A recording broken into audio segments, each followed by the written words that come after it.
정보통신기술의 발달과 코로나19 사태로 인한 언택트 문화가 확산됨에 따라 공직선거에서 전자투표 도입에 대한 필요성과 사회적 요구가 증대하고 있다. 전자투표는 종이가 아닌 컴퓨터 기반의 전산기기를 사용하는 투표 행위를 의미하며, 전자투표의 방식은 크게 투표소 전자투표, 원격 전자투표, 키오스크 방식으로 구분된다.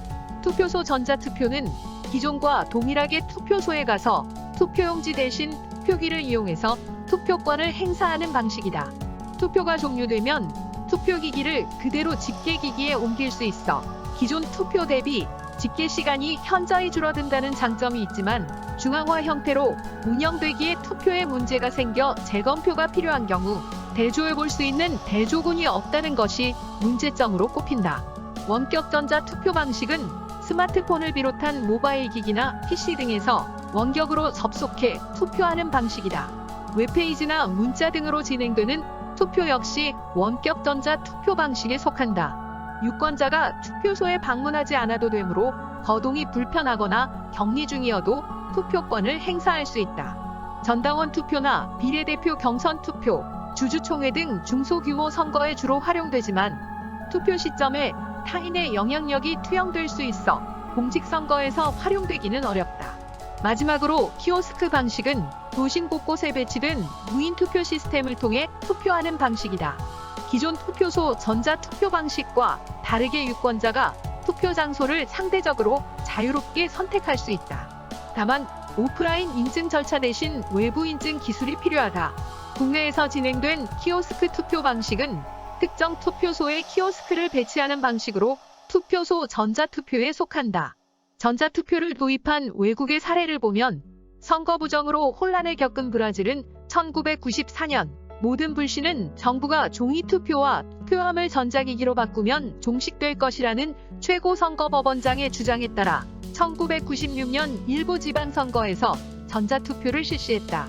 2000년 총선 이후로는 대통령 선거, 지방선거 등 모든 선거를 전자투표로 진행하고 있다. 전자투표가 도입되기 전에 치러진 1989년 대통령 선거에서는 개표 완료까지 9일이나 걸렸으나, 전자투표가 도입된 2006년 대통령 선거에서는 개표 시작 2시간 만에 당선자를 발표했다. 1990년대에 평균 33%에 이르던 무효표도 2002년 선거에서는 7.6%로 줄어들어 민의를 더 충실히 반영하는 효과를 얻었다. 인도도 1970년대까지 투표함 절취나 바꿔치기, 폭력배들의 투표소 습격과 유권자들의 투표소 접근 봉쇄 등이 자주 발생하자 1982년에 전자투표를 부분적으로 도입하고, 2004년 이후 인도의 모든 총선 및 주의회, 선거에서 전자투표를 실시하고 있다. 인도는 전자투표기의 도입으로 큰 비용 절감 효과를 보았고, 이전에는 30시간에서 40시간까지 걸리던 개표 작업을 불과 2~3시간 안에 끝낼 수 있게 되었다. 무효표도 상당히 줄었다. 일본은 2001년 이재팬 2002 프로그램을 공표하고 지방선거에 대한 투표 과정을 정보화하여 무효표를 줄이고 투개표 업무를 신속화, 간소화하기 위해 전자투표를 도입하기로 결정했다. 일본은 총선에서는 여전히 자서식 투표 방식을 유지하고 있지만, 지방선거에서는 2002년부터 터치스크린 방식의 전자투표를 본격적으로 도입했다. 하지만 전자투표 도입에 실패한 국가들도 있다. 영국은 2000년 지방선거에서 터치스크린 방식의 전자투표를 시행하고, 2001년 일부 지역에서는 전화와 인터넷을 이용한 전자투표를 실시했다. 2002년 지방선거에서는 터치스크린, 원격 방식, 무선기기 활용, 쇼핑센터에 설치된 키오스크 활용 등 다양한 방식을 사용했다. 2003년 지방선거에서는 인터넷 및 전화투표가 확대되고 디지털 TV를 이용한 투표가 새롭게 등장하기도 했다. 이와 같이 지속적으로 확대된 영국의 전자투표는 2008년 런던 시장 및 의회 선거에서 전자개표 과정에서 오류가 발생함으로써 막을 내렸다. 오류가 선거 결과에는 영향을 미치지 않았지만 전자적 투개표 방식에 대한 불신 여론이 급속히 확산됐다. 네덜란드는 1965년 선거법 개정에서 종이 투표 이외의 방식으로 투표를 할 수 있는 조항을 신설하여 일찍부터 전자투표의 가능성을 열어둔 국가였다. 네덜란드는 1974년부터 전자투표기 도입 논의를 시작하고 1989년 전자투표법을 제정했고 준비 기간을 거쳐 1998년에 전자투표 시행에 들어갔다. 네덜란드에서 전자투표를 도입한 이후 나타난 효과는 다양했다. 투표소 운영 비용이 줄어들었고 정확하고 신속한 개표가 이루어졌으며 무효표가 줄어들었다. 국민들도 전자투표를 쉽게 받아들여서 유권자의 90%가량이 전자투표 방식을 활용했다. 1999년에는 원거리 투표 프로젝트까지 추진하였다.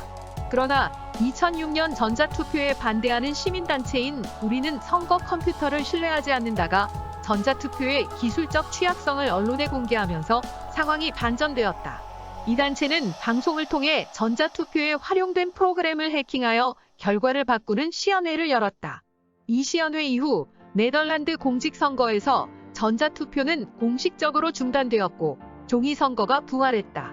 이상의 사례를 살펴보면 선진국이나 개도국을 불문하고 투표소에서의 키오스크 방식의 전자투표를 채택한 국가들은 투개표 업무의 공정성과 효율성 제고, 선거 비용과 시간의 절약, 투표율 상승, 개표 오류 감소, 무효표 감소 등의 직접적인 효과를 경험하였다. 그러나 새로운 방식의 도입 과정에서 발생할 수 있는 전자투표의 기술적 문제는 국민들의 수용 여부에 심각한 영향을 미친다는 사실도 드러났다. 국내의 경우 전당원 투표나 비례대표 경선 투표 등에서 모바일 PC 투표에 도입한 사례가 있다.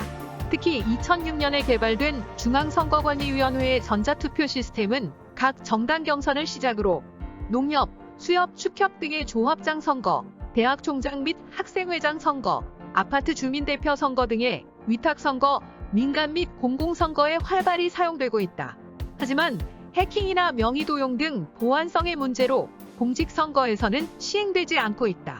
이와 같은 전자투표 시스템의 문제를 해결하기 위한 방안으로 블록체인이 주목받고 있다. 블록체인이란 데이터를 거래할 때 중앙집중형 서버에 기록을 보관하는 기존 방식과 달리 거래 참가자 모두에게 내용을 공개하는 분산형 디지털 장부를 말한다. 블록체인에 참여한 모든 구성원이 네트워크를 통해 서로 데이터를 검증하고 저장함으로써 특정인의 임의적인 조작이 어렵도록 설계된 저장 플랫폼이며 높은 보안성, 확장성, 투명성 등을 보장한다. 블록체인 기술을 활용한 전자투표는 유권자 중심의 투표 시스템을 구축할 수 있으며 투표 참여 제고를 위한 정책 방안과 국민 참여를 통한 선거의 신뢰성 및 안전성 제고 방안으로 활용할 수 있다. 그리고 직접 투표의 물리적 한계를 극복하고 더 많은 시민이 정책 의사결정에 참가할 수 있다. 또 투표 프로세스의 간소화로 인해 투표 비용 절감 효과도 기대 가능하다. 범국가적 선거에 전자투표가 채택되어 시행된다면 초반에 대중의 거부 반응이 있을 것으로 예상된다. 선거관리위원회 같이 투표에 대한 책임 및 신뢰를 주는 존재가 사라지고 아직 대중들에게 보편화되지 않은 블록체인을 직관적으로 이해하기는 힘들다. 전자투표를 현실에 적용할 때는 블록체인 기술에 대한 신뢰와 혜택을 대중에게 전달하는 것이 관건이라 판단된다.